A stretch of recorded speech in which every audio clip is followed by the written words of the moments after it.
প্রিয় দর্শক, সাজ্জাদ কাদিরের শুভেচ্ছা নিন। এই মুহূর্তে আপনাদের সামনে কথা বলতে এসেছি মার্কিন জাতীয় নিরাপত্তা কৌশল বদল। সম্প্রতি গত শুক্রবার মার্কিন জাতীয় নিরাপত্তা কৌশল প্রকাশ করা হয়েছে। তাতে নয়া নিরাপত্তা কৌশল প্রকাশ করা হয়েছে, যেখানে চীনের সঙ্গে প্রতিদ্বন্দ্বিতাবাদ এবং ভারতের সঙ্গে সম্পর্ক উন্নয়নে যুক্তরাষ্ট্র জোর দিয়েছে।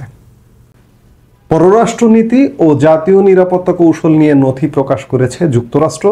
এতে পশ্চিম গোলার্ধ তথা পুরো আমেরিকা মহাদেশে যুক্তরাষ্ট্রের প্রাধান্য প্রতিষ্ঠার প্রয়োজনের উপর গুরুত্ব আরোপ করা হয়েছে।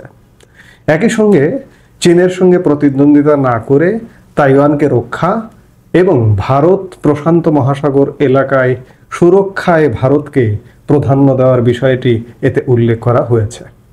আমি একদিন আগেও বলেছিলাম যে মার্কিন যুক্তরাষ্ট্র ভারতের সাথে সম্পর্ক নির্মাণে, সম্পর্ক উন্নয়নে ধেয়ে আসছে এবং সেটি মার্কিন নিরাপত্তা কৌশলেও প্রকাশ করা হয়েছে। আমি আগেই বললাম যে গত শুক্রবার প্রকাশিত এই ন্যাশনাল সিকিউরিটি স্ট্র্যাটেজি বা জাতীয় নিরাপত্তা কৌশল নথিতে চীনের সঙ্গে বাণিজ্যের ক্ষেত্রে ভারসাম্য বজায় রাখার এবং তাইওয়ান দখল করা থেকে চীনকে বিরত রাখার আহ্বান জানানো হয়েছে। তবে সাবেক প্রেসিডেন্ট জো বাইডেনের আমলে 2022 সালে প্রকাশিত এর পূর্ববর্তী নথির মতো নতুন নথিতে চীনের ওপর নজর দেওয়া হয়নি কিংবা বেইজিংয়ের সঙ্গে প্রতিযোগিতাকে যুক্তরাষ্ট্রের প্রধান চ্যালেঞ্জ হিসেবে চিহ্নিত করা হয়নি। তার বদলে মার্কিন প্রশাসন হস্তক্ষেপ বিরোধী নীতির ওপর জোর দিয়েছে। এটি বহুপাক্ষিকতা ও আন্তর্জাতিক সংস্থাগুলোর প্রতি ট্রাম্পের অনীহার প্রতিফলন ঘটিয়েছে, যেখানে বলা হয়েছে পৃথিবীর মৌলিক রাজনৈতিক একক হলো জাতি রাষ্ট্র এবং এটি ভবিষ্যতেও জাতি রাষ্ট্রই থাকবে।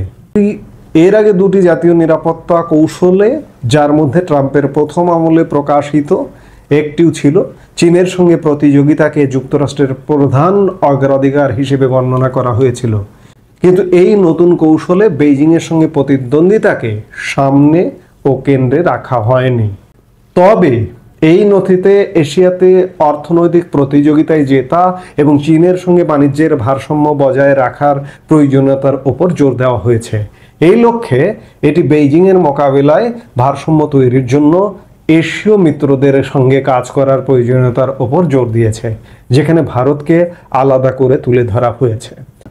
এতে বলা হয়েছে ইন্দো প্যাসিফিক মহাসাগরীয় সুরক্ষায় নয়াদিল্লিকে অবদান রাখতে উৎসাহিত করতে হলে আমাদের অবশ্যই ভারতের সঙ্গে বাণিজ্যিক সম্পর্ক উন্নয়ন করতে হবে। আমরা বেশ কিছুদিন ধরেই আভাস পাচ্ছি এবং ভারতের সঙ্গে যে অসমাপ্ত বাণিজ্য চুক্তি আছে সেগুলো হয়ে যাবার আভাসটাই পাচ্ছে এবং খুব শীঘ্রই হবে। মার্কিন প্রতিনিধিরা আসছে ভারতে, এটি সমাধান খুব শীঘ্রই হয়ে যাচ্ছে। নথিতে তাইওয়ানকে চীনের বলপূর্বক দখল করে নেওয়ার ঝুঁকিগুলো স্পষ্ট করে বলা হয়েছে। উল্লেখ করা হয়েছে যে এই স্বশাসিত দ্বীপটি, যা বেইজিং নিজের বলে দাবি করে, কম্পিউটার চিপের অন্যতম প্রধান উৎপাদক।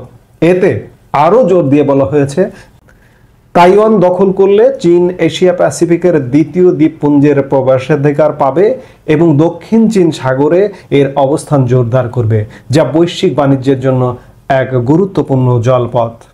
নথিতে বলা হয়েছে অতএব তাইওয়ান নিয়ে একটি সংঘাত ঠেকানো আদর্শগতভাবে সামরিক শ্রেষ্ঠত্ব ধরে রাখার মাধ্যমে একটি অগ্রাধিকার। এই কৌশল সংঘাত এড়াতে এই অঞ্চলের মার্কিন অংশীদারদের তাদের সামরিক ব্যয় বাড়ানোর আহ্বান জানিয়েছে। এতে বলা হয়েছে আমরা এমন একটি সামরিক বাহিনী তৈরি করব যা প্রথম দ্বীপপুঞ্জের যে কোনো জায়গায় অগ্রাসন ব্যর্থ করে দিতে সক্ষম, কিন্তু আমেরিকান সামরিক বাহিনী একা এটি করতে পারে না আর করা উচিত নয়। আমাদের মিত্রদের সম্মিলিত সুরক্ষার জন্য আরও বেশি অর্থ ব্যয় করতে হবে এবং আরও গুরুত্বপূর্ণভাবে আরও অনেক বেশি কাজ করতে হবে। অর্থাৎ চীনের সঙ্গে কম্পিটিশন বন্ধ করতে চাইছে, ব্যবসা বাণিজ্য ভারসাম্যপূর্ণ থাকবে এবং ভারতের সাথে সম্পর্ক উন্নয়নের জন্য ধেয়ে আসছে। এটি বাস্তব, এটি সত্য এবং বাস্তবতার নিরিখে মার্কিন নয়া প্রতিরক্ষা কৌশল ঘোষণা করা হলো।